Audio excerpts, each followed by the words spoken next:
Assalamualaikum warahmatullahi wabarakatuh. Nama saya Maulidina, NPM saya 1910210019.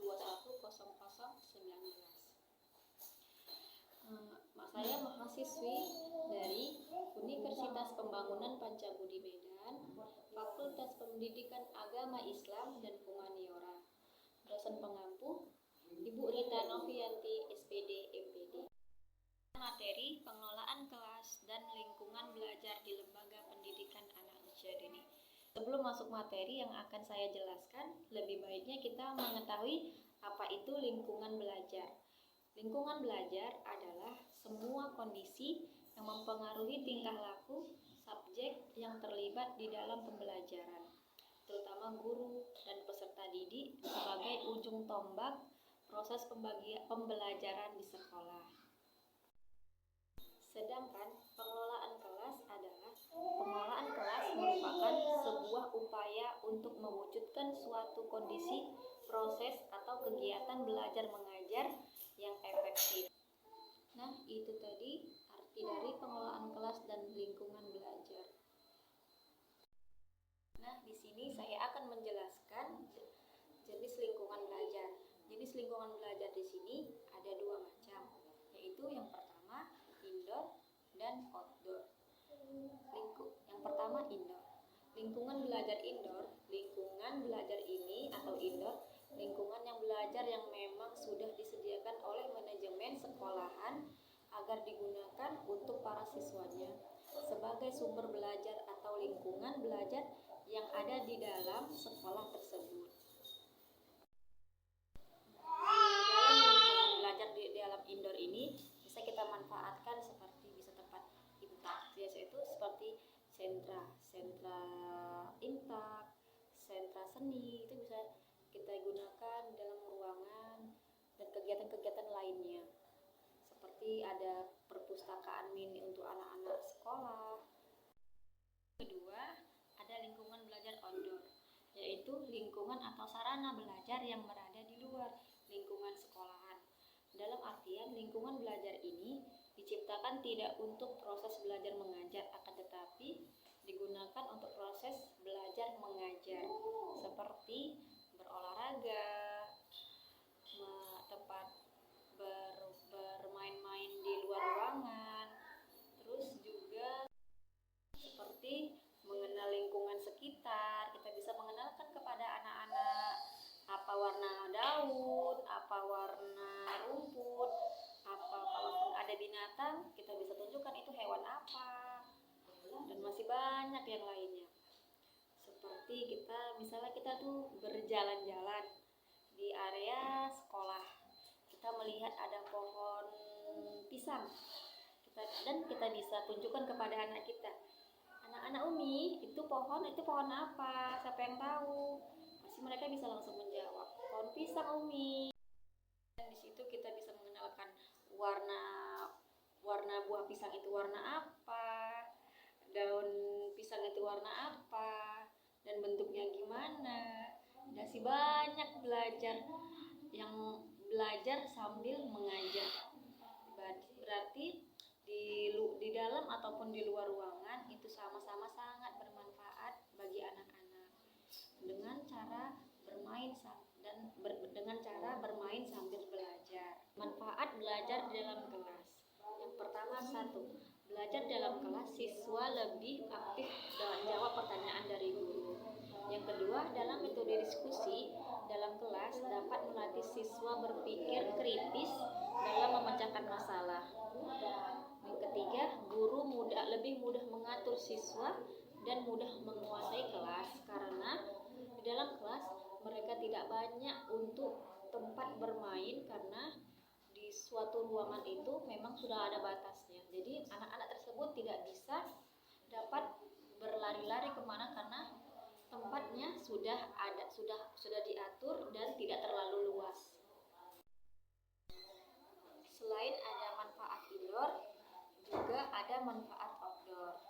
Manfaat outdoor adalah pikiran lebih jernih, pembelajaran akan terasa menyenangkan, pembelajaran lebih variatif, belajar lebih rekreatif,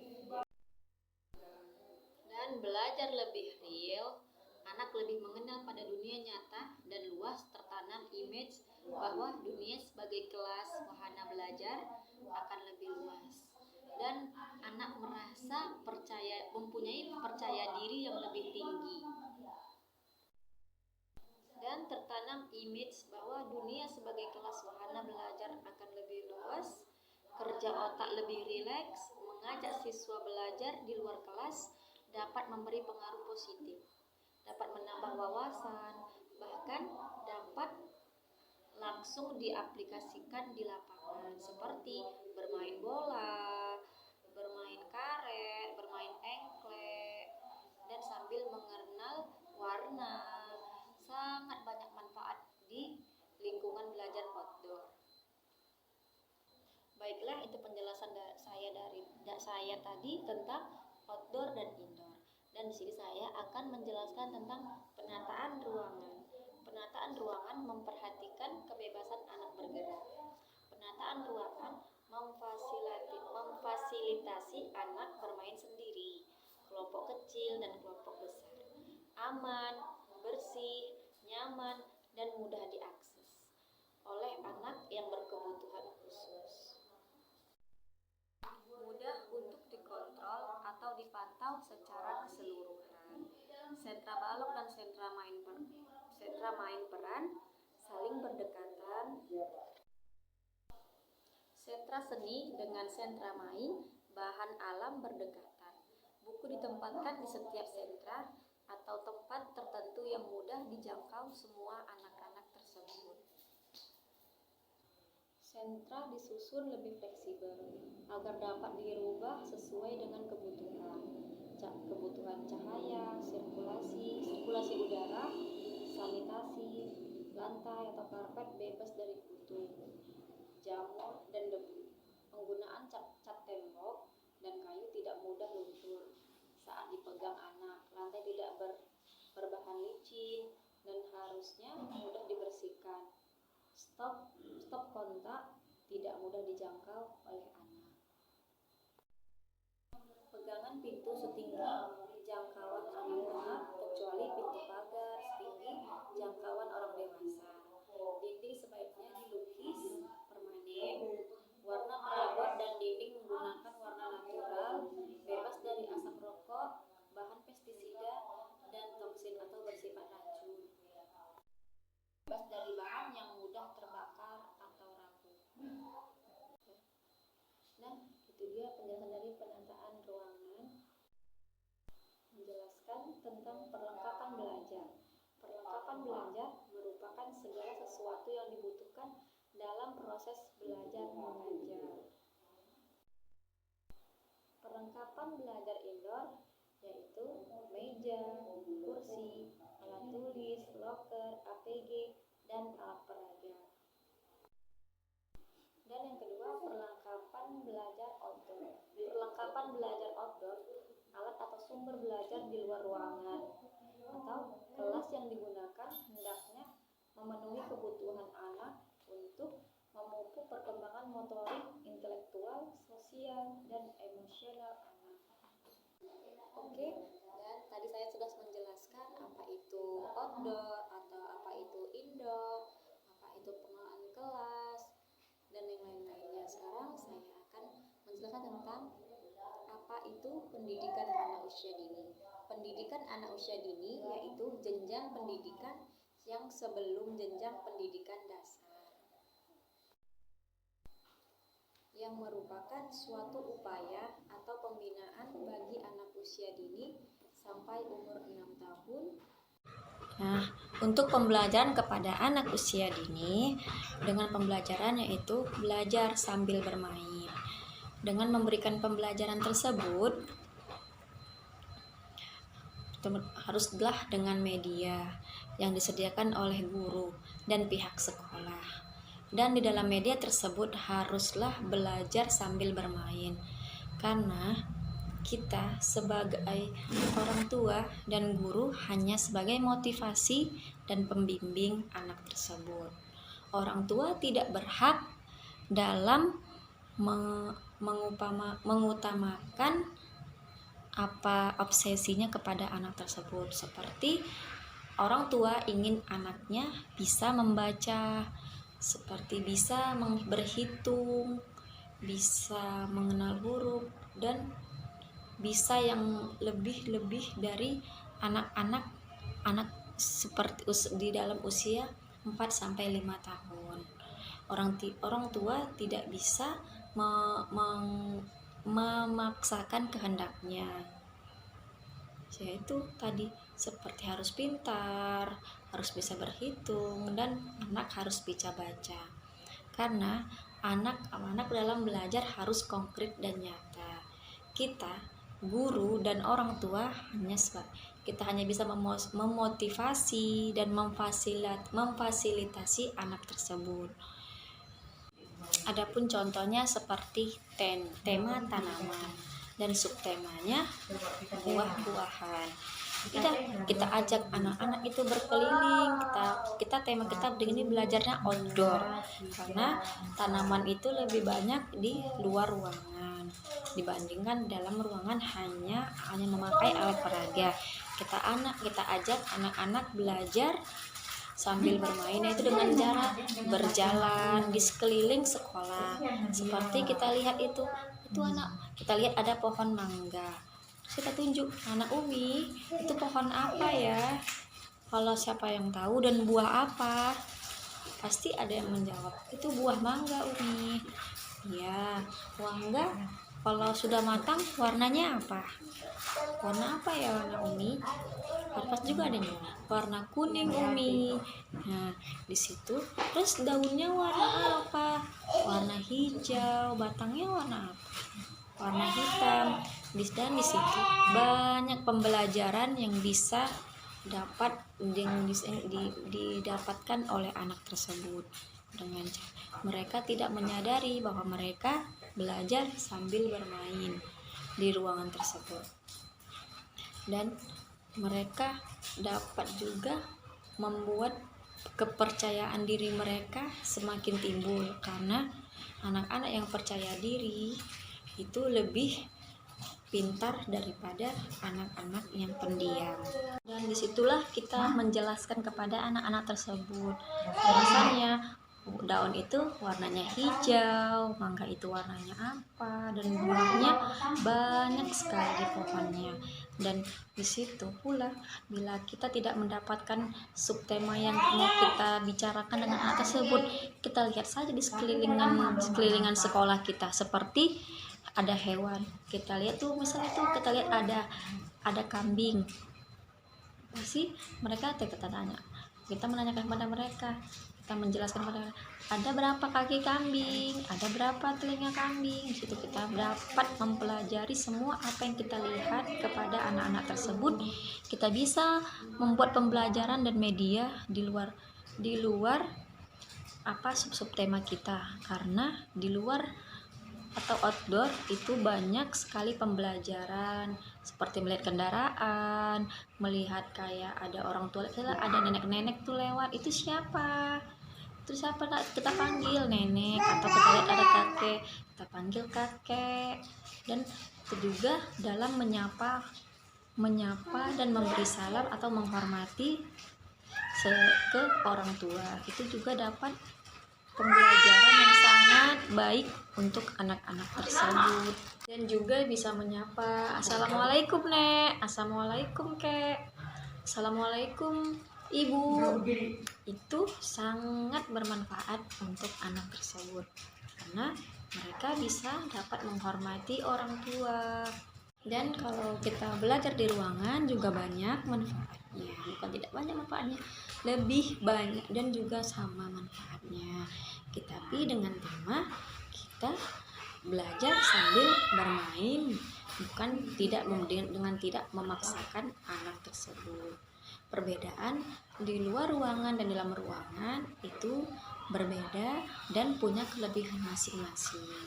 Kalau di luar ruangan, guru sangat sulit untuk menguasai tempat tersebut, sedangkan di dalam ruangan guru sangat menguasai tempat dan ruangan tersebut, karena ruangan terbatas. Sedangkan Di luar ruangan tempatnya tidak terbatas dan memang harus dalam pengawasan yang ketat oleh guru.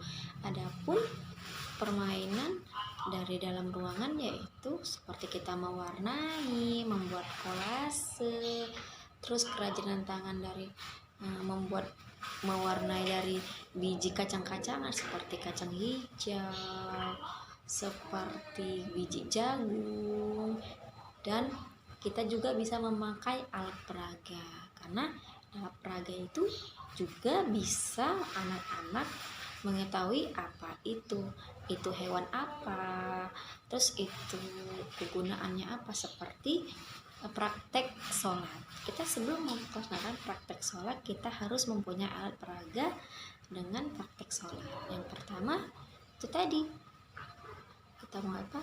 Dengan adanya alat peraga untuk praktek sholat, anak-anak dapat mengetahui langkah-langkah apa saja yang langkah-langkah apa saja dilaksanakan dalam sholat, dan langkah-langkah apa saja dalam berwudu, dan seperti mewarnai.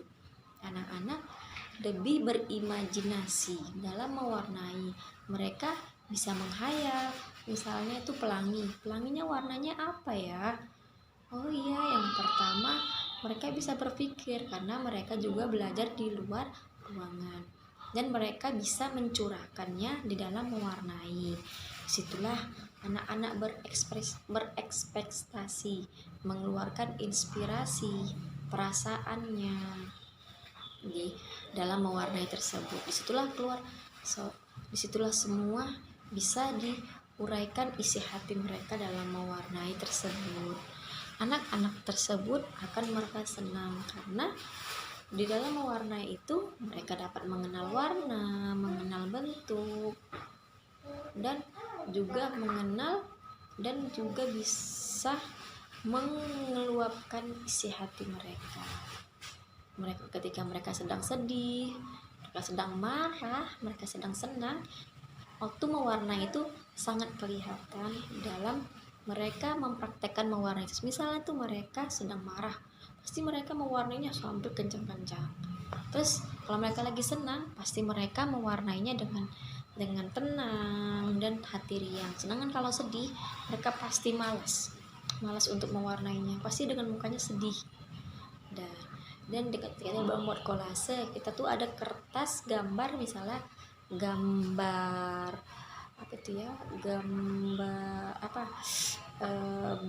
balon, kita warnai itu kan tidak perlu dengan cat, kita bisa dengan biji-bijian, kita bisa dengan jagung kan warna kuning, kita tempel dengan lem. Itu bisa juga mengembangkan imajinasi anak dan melatih motorik kasar pada anak tersebut. Dan disitulah dia, karena anak-anak sangat tidak boleh dipaksakan dalam belajar. Kenapa mereka harus belajar sambil bermain? Karena pintar itu tidak harus dipaksa, dan pintar itu tidak mesti dari kecil, karena pintar itu pasti ada waktunya, tidak harus waktu dia masih pelajaran anak usia dini. Karena dengan kita belajar sambil bermain, anak-anak bisa menjadi mempunyai kepribadian yang baik dan bisa membawa diri di lingkungan sekitar. Bila kita memaksakan anak-anak untuk belajar dan mendoktrinnya anak-anak tersebut akan kedepannya tidak akan baik, karena mereka sudah jenuh dengan belajar. Sangat tidak baik bagi orang tua yang memaksakan kehendaknya supaya anaknya bisa pintar dalam segala hal ataupun pembelajaran. Karena dengannya anak bermain, dengannya di usia dini inilah kita mencetak anak-anak kita mau menjadi seperti apa dan mempunyai kepribadian seperti apa. Baik itu kepribadian baik, kepribadian yang benar-benar sangat untuk memacu pertumbuhan anak tersebut. Bila kita menyenangkan hati mereka, mereka akan bertumbuh kembang sangat baik. Jika kita memaksakan mereka, pasti tumbuh kembangnya tidak akan baik dan tidak mempunyai hasil yang maksimal, karena anak tersebut sudah jenuh dengan pembelajaran sewaktu dia masih kecil, dan pada saat dia besar akan tidak ada lagi motivasi untuk belajar dengan sungguh-sungguh, karena mereka sudah benar-benar di titik yang jenuh. Maka dari itu, kenapa anak-anak usia dini harus belajar sambil bermain, dan kita para orang tua hanya bisa mendukung dan mensupport anak-anak kita tersebut. Dan di usia dini inilah kita membentuk anak-anak kita. Misalnya itu setiap anak-anak punya kelebihan dan kekurangan masing-masing. Sepertinya itu disinilah kita di usia dini inilah 0-6 tahun kita mengasah otak anak tersebut, karena di usia 0-6 tahun adalah golden age, yaitu perkembangan adalah otak yang emas. Disitulah kita menanamkan nutrisinya, kepribadiannya, kesejahteraannya, dan yang lain-lainnya, dan bisa membentuk dia mau menjadi apa. Misalnya bakat anak tersebut juga didapatkan pada anak usia dini, dan kita harus juga memilih guru dan sekolah yang tepat untuk anak kita, supaya kita bisa mengetahui anak kita punya kelebihan di mana dan kekurangan di mana. Misalnya anak kita kelebihannya di seni, itu sudah kelihatan pasti bila mereka mendapatkan pendidikan yang baik dan guru yang baik serta sekolah yang baik, anak tersebut akan dapat meluapkan apa yang ada di hati mereka, dan anak tersebut akan mendapat apa hobi mereka. Di situ kita terlihat ada yang hobinya mewarnai, itu di seni, dan ada juga sukanya dia matematika, dia sangat jago berhitung, dan juga itu termasuk dengan sains dan matematika. Dan juga dia juga pandai, juga bisa lincah dalam berolahraga. Di sini semua terbentuk anak-anak, karena anak-anak usia 0-8 tahun itulah anak-anak yang memang memerlukan kepedulian yang banyak dan support yang baik bagi orang tua. Bila kita sebagai orang tua mendidik anak dengan baik dan mensupport apa yang diinginkannya, insya Allah anak-anak tersebut akan menjadi anak yang berguna bagi agama, nusa, dan bangsa. Sini. Assalamualaikum anak-anak Umi.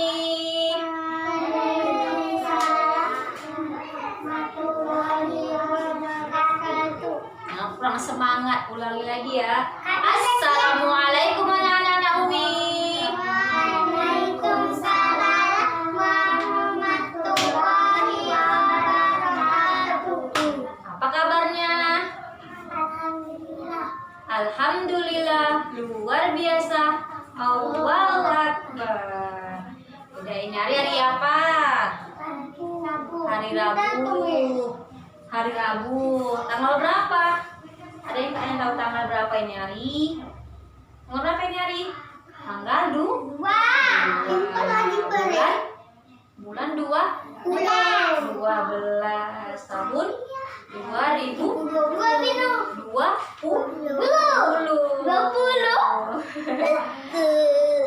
Ayo coba Mbak, coba hitung 1 sampai 10. 1, 2, 3, 4, 5, 6, 7, 8, 9, 10. Oke, terus coba dulu bahasa Arab, nama-nama hewan.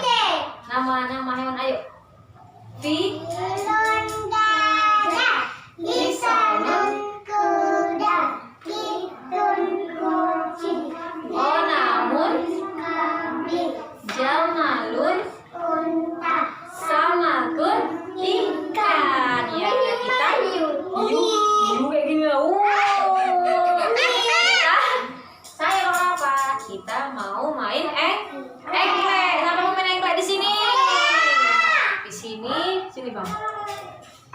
Sini Umi nanya, ini ada berapa warna?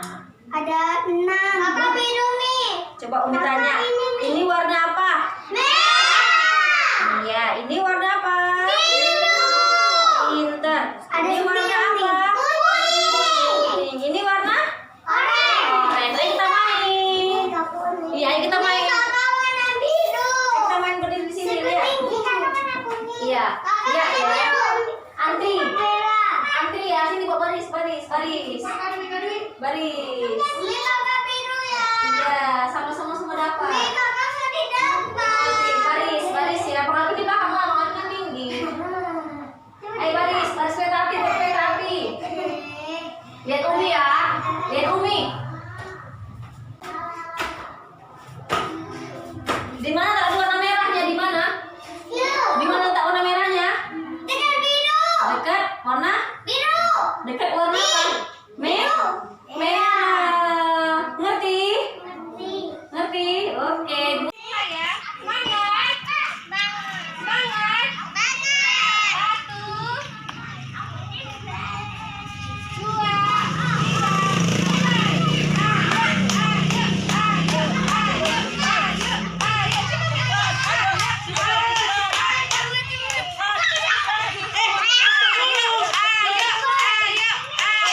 Oper Bang Andika, oper ke belakang.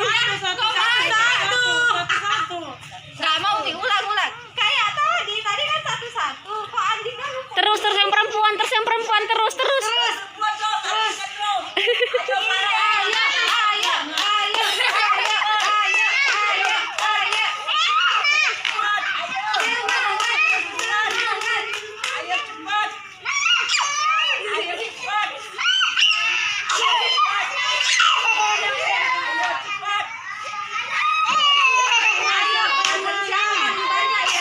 Yang paling banyak perempuan kayaknya.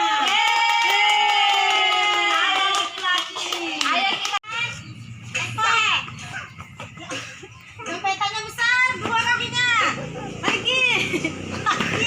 Masukkan bolanya. Lari lo Belangi lari. Kayak gitu ya. Jangan salah. Abang. Abi sini. Bisa berapa? Awas tayang. Angkat aja ini.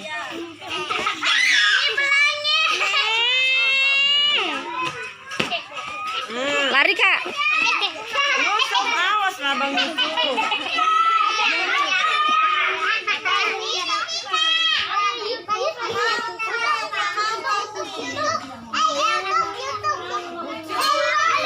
Jangan tong sampah itu lah.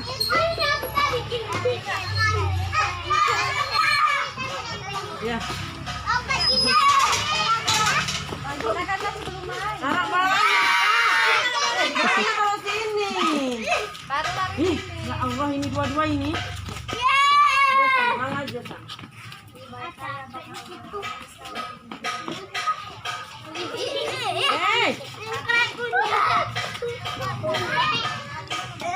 Masih kebingungan orang ini ya kan? Masih kebingungan. Perempuan juga Lola. Ya Allah. Yang udah siap baris lagi. Mau main lagi enggak?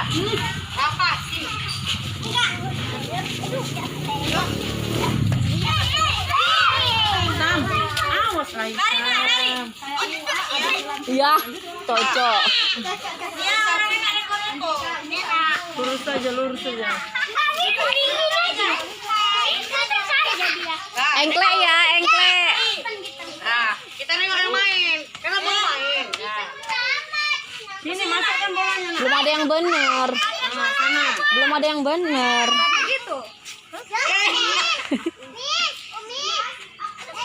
Enggak ada yang bener ya.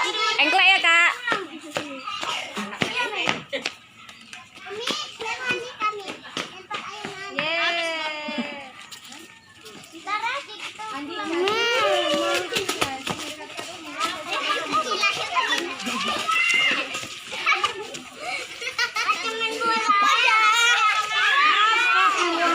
Memang lah.